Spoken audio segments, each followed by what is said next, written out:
আজকে যে ডিমের ঝোল রান্না করব তোমাদের সাথে। দেখো ডিমটা ধুয়ে আমি রেডি করে নিচ্ছি, আইটা ধুয়ে রেডি করে নিয়েছি। এখন আমি গ্যাসটা চালু করে দিচ্ছি। গ্যাসটা চালু করে এখন এটাকে বসিয়ে দিচ্ছি, ঢেকে দিচ্ছি 5 মিনিট তক এটাকে সিদ্ধ করে। এখন দেখো ডিম আলু সিদ্ধ করার টাইমে ভালো করে ধুয়ে পরিষ্কার করে কেটে নিয়েছি। এখন আমি এর মধ্যে লবণ আর হলুদ দিয়ে দেবো। লবণ দিয়ে দিলাম,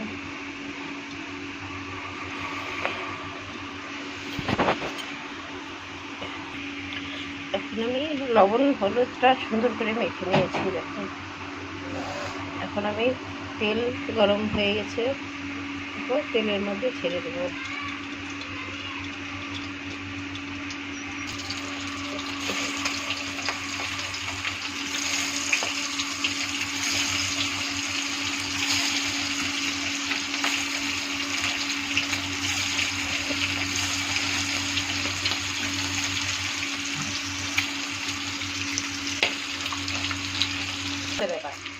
দেখো ভাজা হয়ে গেছে ডিমটা, আমি এখন নামিয়ে নেব।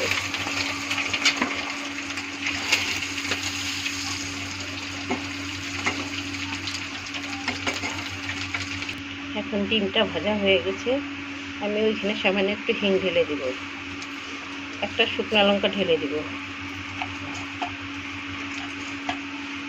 1/2 চামচ জিরা ঢেলে দিব, 2-3টে কাঁচা লঙ্কা ছেড়ে দেব,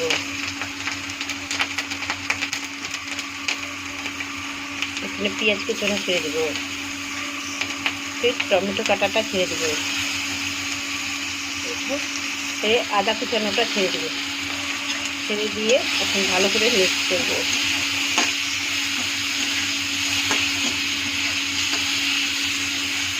মিক্স হয়ে গেল।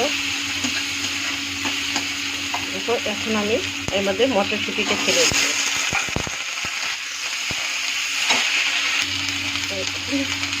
1/2 চামচ হলুদের গুঁড়ো ছেড়ে দেবো, 1 চামচ আদা রসুনের পেস্ট 1.5 চামচ ছেড়ে দেবো। এখন ভালো করে মিক্স করবো।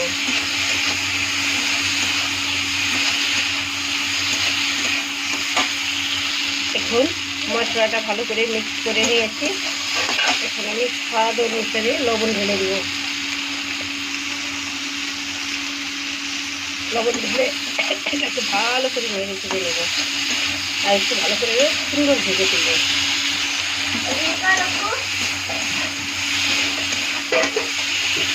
এখন এর মধ্যে একটু আলু সেদ্ধটা ওটা ছেড়ে দেবো।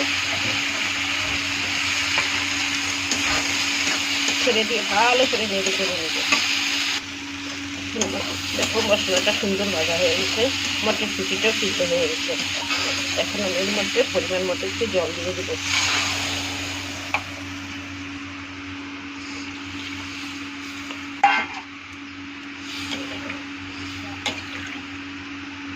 এখন একটু সিদ্ধ হওয়ার জন্য চলো দেখি তরকারিটা কি হলো।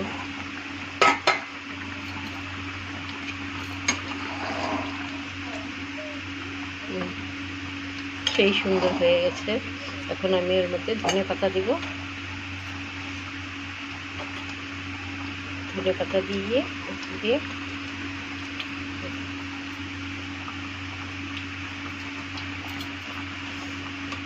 নাড়িয়ে চাড়িয়ে নামিয়ে নেব। আমার তরকারি ফাইনাল হয়ে গেছে। দেখো আলু দিয়ে মটরশুঁটি দিয়ে ডিমের ঝোল। তোমাদের কেমন লাগলো তোমরা কমেন্ট করে জানিও।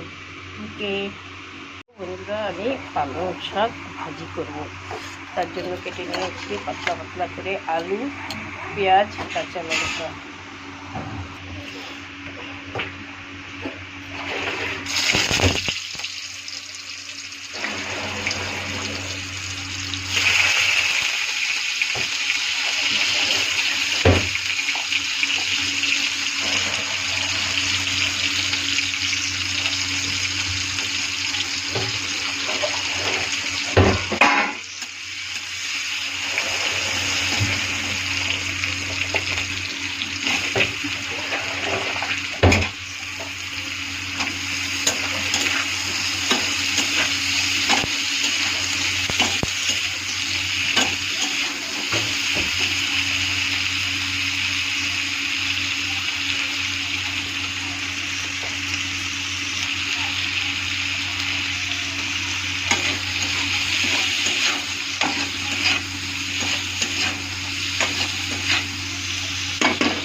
মাখাইলাম, হয়ে গেছে সবজি।